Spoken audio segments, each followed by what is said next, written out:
Hey everyone, it's Mike Andes, and you're listening to the Business Bootcamp Podcast. A big thank you to today's sponsor, which is Gusto. If you haven't already, go to gusto.com/bootcamp. If you do any sort of payroll and you want to get away from writing out checks on every Friday, definitely want to check out Gusto because you can have an online mobile app for your employees to clock in and out of and then write checks to them virtually, ACH, directly into their bank account. All automated. So check it out today. Go to gusto.com/bootcamp and try it out for free for 90 days. Hey everyone, my name is Mike Andes, and today I'm going to share with you exactly how you take $100 in cash and turn it into enough money to retire on. There's 4 steps. You don't need a degree, you don't need any special skills, and anyone can really do this. The first stage is you're going to basically be selling your time. You're going to exchange your time for money. You're going to become an employee, or you're going to start a service business. So you're going to start with $100, and you could go find yourself a job, or you could go out and buy a rake, buy some shears, start pruning some bushes, or you could buy a mop and some rags and start a janitorial business. Service-based businesses are really simple and easy to get started. You don't need a lot of capital. You don't need a lot of experience. You just need the work ethic to get the jobs done. Go find those jobs, maybe print off a few business cards, but for $100, you can absolutely go get work and get your business started. Now, again, you don't have to go the business route. You can also just go get a job. But the goal here in stage number 1 is to get from $100 to $1,000. And unfortunately, the vast majority of people don't have that $1,000 in cash because they spend it on everything else in life besides actually saving the money. So right here, you've got to get to that first stage, which is $1,000, and you're going to do that by either working at your job, trying to move up inside that position, make more money, or go start a service-based business like mowing lawns, pressure washing, cleaning. All of these are really low barrier to entry and don't require a lot of startup capital.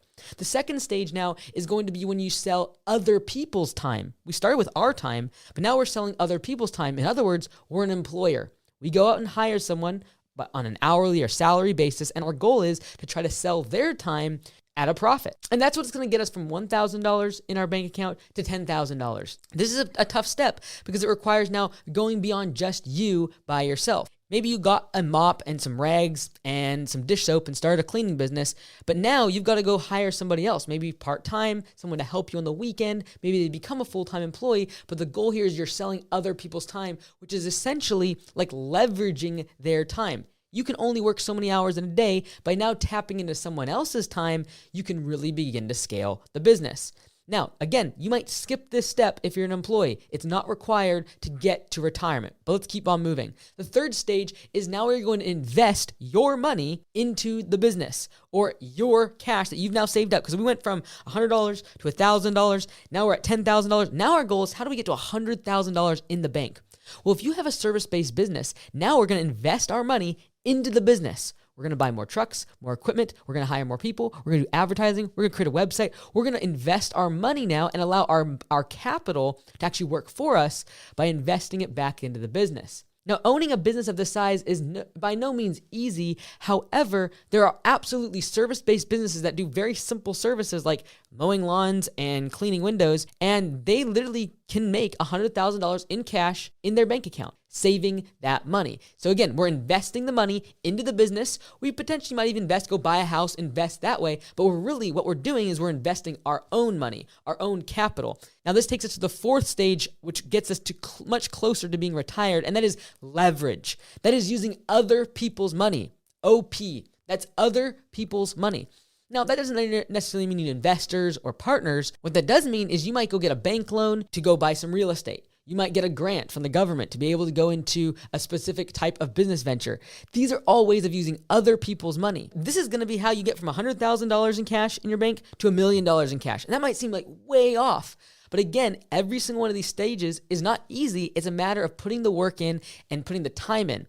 Typically, like from a time perspective, you could literally get stage 1 done in a day or 2. And that is, how do I go get some jobs mowing lawns, trimming some bushes, installing some mulch, cleaning some windows, cleaning some gutters out. These are simple services. That can be done in like a day or 2.